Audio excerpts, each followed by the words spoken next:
참믿음. 우리가 다시 한번 이 성경이 말씀한 산 믿음, 참된 믿음을 확인할 필요가 있습니다. 왜 이렇게 믿음에 대한 이야기를 반복할 수밖에 없냐 하면, 지난 시간에도 한번 말씀드렸듯이 우리가 구원 얻는데 유일한 방법이 믿음으로 구원 얻는 것입니다. 성경이 말씀하는 믿음, 그 믿음을 우리는 반드시 회복해야 합니다. 찾아야 합니다. 우리가 앞으로 믿음으로 말미암는 의의 그 긴 장정 중에서 예수님의 믿음이라는 믿음의 예수님이 가지셨던 믿음의 그 내용을 우리가 찾아볼 때 다시 또 반복하겠습니다만은, 이 참된 믿음은 거듭되는 말씀 중에 제가 말씀드렸듯이 그 참된 믿음이란 완전히 맡기는 믿음이 분명합니다.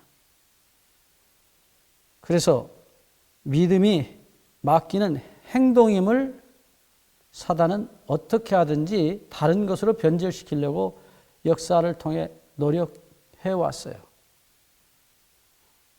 그래서 예수님께서 이 땅에 오실 때에 누가복음 18장 1절로 8절 말씀 가운데서 인자가 올 때 믿음을 보겠느냐고 하셨던 말씀, 이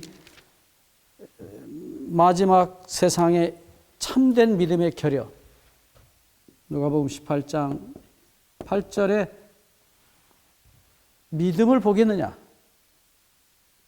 그 믿음이 과연 예수님이 말씀하신 믿음이 무엇인지를 생각해 보면, 이 누가복음 18장 1절로 7절 가운데 나타난 얘기를 보면, 어떤 가난한 과부가 돈이 없고 참 아무런 배경도 없어서 너무나 억울한 일을 당했는데 호소할 길이 없어서 돈밖에 모르는 어떤 불의한 법관에게 가서 선생님 좀 살려달라고, 이 억울함을 좀 풀어달라고 계속해서 그렇게 사정을 합니다. 그런데 그때에 그 불의한 법관이 어쩌면 돈을 바라고 그 가난한 할머니 도와줘봐야 아무런 득이 없기 때문에 계속 미뤘을 거라고 봅니다. 그때에 이 가난한 과부가 사정하다가 그것을 그만두고 포기했다면 이 이야기는 사실은 성립이 되지 않을 이야기입니다. 그러나 예수님의 말씀 속에서 이 가난한 과부는 계속 그 불의한 재판관을 찾아가서 원한을 풀어달라고 간구해요. 그래서 나중에 누가복음 18장 4절에 보면, 그가 얼마 동안 듣지 아니하다가 후에 속으로 생각하되 내가 하나님을 두려워하냐고 사람을 무시하나 이 과부가 나를 번거롭게 하니 내가 그 원한을 풀어주리라. 그렇지 않으면 늘 와서 나를 괴롭게 하리라 하였느니라. 이 불의한 법관도 계속 매달리는 이 가난한 아무것도 없는 이 불쌍한 과부를 결국은 당해내지 못하고 그 원한을 결국은 풀어주게 되었다.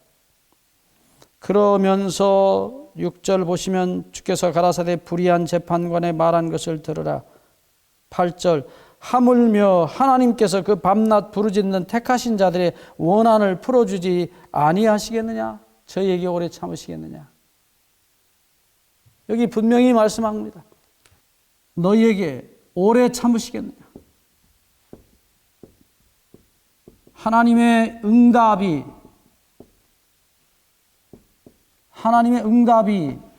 반드시 있을 것을 말씀하고 있는 것입니다. 하나님의 약속은 반드시 이루어진다는 믿음을 주님께서 다시 한번 확인시켜주고 있는 것입니다. 이것을 우리가 흔히 인내하는 믿음이라고도 표현을 해요. 인내하는 믿음. 이제 우리가 이 믿음의 성격을 차차 보겠지만은, 요한계시록 14장 2절에도 12절에도 말씀하시기를 성도들의 인내가 여기 있나니, 성도들의 인내가 여기 있나니, 저희는 하나님의 계명과 예수의 믿음을 지키는 자녀. 이 인내란 말 가운데는 분명히 포기하지 않는, 끝까지 붙잡는 믿음이 포함되어 있는 것을 알게 돼요. 여기서 우리가 다시 한번 확실히 확인할 수 있는 것은 이 가난한 과부가 끝까지 불의한 법관에게 맡겼다는 사실이에요. 맡긴 믿음이에요. 그 믿음을 포기하지 않았을 뿐 아니라 맡긴 그 상태를 끝까지 지속했다는 것입니다. 계속 가서 맡겼다는 것입니다. 이 믿음에 대해서는 우리가 구약에서 야곱의 경우를 통해서도 볼 수 있습니다. 야곱이 환도뼈가 위골되는 이 소위 고관절입니다. 엉덩이 뼈와 이 다리뼈가 연결되어 있는 그 뼈가 위골이 됐어요. 그래서 그렇게 되면 설 수가 없습니다. 주저앉을 수밖에 없어요. 그러니까 더 이상 붙잡을 수 없을 때 천사의 정말 옷자락을 다리를 붙잡고 축복하지 않으면 절대로 못 갑니다. 그 인내하는 그 믿음. 여기 예수님은 분명히 말씀하시기를 끝까지 맡기는 믿음이라고 말하고 있어요. 이 믿음을 예수님이 이 세상에 다시 오실 때 말세에 이런 믿음을 보겠느냐라고 한탄하신 것입니다. 우리는 아예 맡기지도 않고 맡겼다가 다시 도로 찾아오는 연약한 사람들이에요. 여러분, 예수님 말씀대로 죽기를 각오한 사람은 이길 사람이 없습니다. 하나님도 물론 그 믿음을 주셔서 야곱도 그렇게 했지만 하나님이 주신 그 믿음을 붙잡고 하나님의 약속의 신실하심을 붙잡고 분명히 자기에게 나타나셔서 내가 이 땅에 돌아오는 날까지 내가 너와 함께 있겠다 하신 그 약속의 말씀을 붙잡고 다리가 위골이 돼서 주저앉을 때라도 말할 수 없는 고통입니다. 그것은 기가 막힌 고통입니다. 그럼에도 불구하고 목숨을 내놓고 하나님의 천사의 다리를 붙잡았던 그 믿음을 드디어 야곱을 이스라엘로 만든 믿음이 되었어요. 하나님을 이긴 자라고 표현했습니다. 어떻게 우리가 하나님을 이길 수 있겠습니까? 하나님을 이길 수 없습니다. 그런데 우리 아버지 하나님은 사랑에 약한 것입니다. 죄 많은 죄인들의 간절한 기도에 너무나 약하신 분이에요. 그래서 예수님을 야고보서에는 그렇게 표현하고 있어요. 주님은 가장 자비하신 분이라고 표현하고 있어요. 야고보서 5장 11절 주는 가장 자비하시고 긍휼히 여기는 자신이라. 여러분 분명합니다. 가장 자비하신 주님은 우리의 간구에 가장 연약하신 분이에요. 우리의 아픔에 가장 연약하신 분이에요.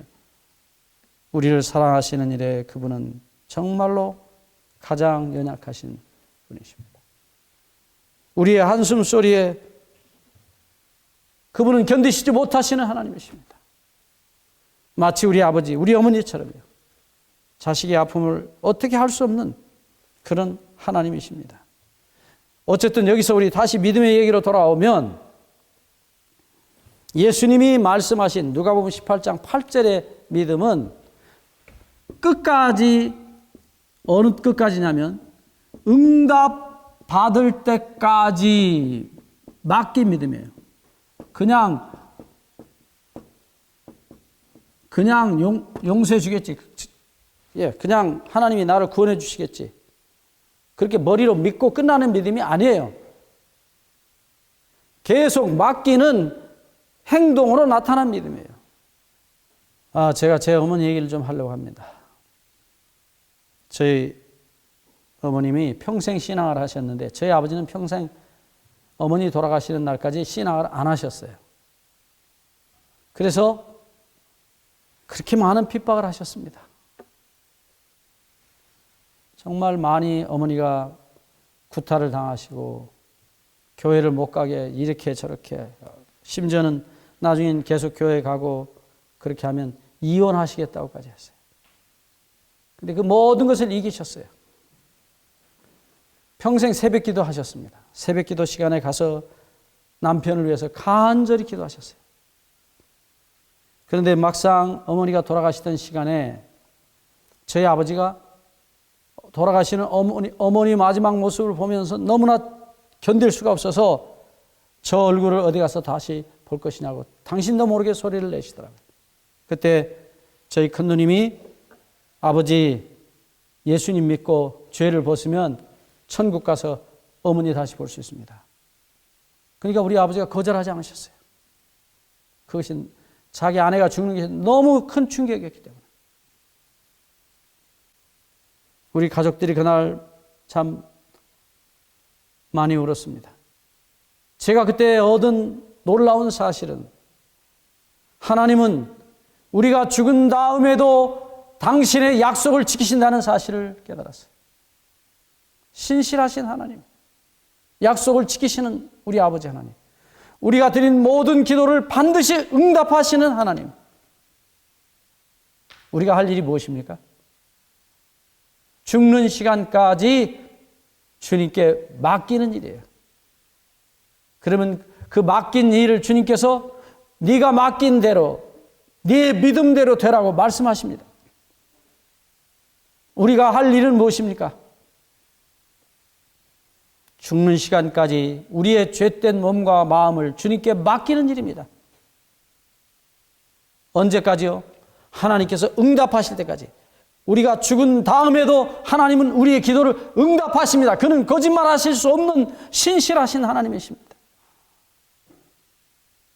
하나님을 맡기시고 믿게 되시기를 바랍니다. 많은 사람들이 맡기지 않냐고 입으로 믿는다고 말합니다. 무엇을 믿는지는 모르지만 맡기지 않은 것을 하나님께서 해결해 주실 수가 없으십니다. 믿음은 죽을 때까지입니다. 맡기는 일은 죽을 때까지입니다. 성경이 예수님이 이것을 믿음이라고 말씀하셨어요. 끝까지 주님의 용서의 가슴에 맡기시게 되기를 바랍니다.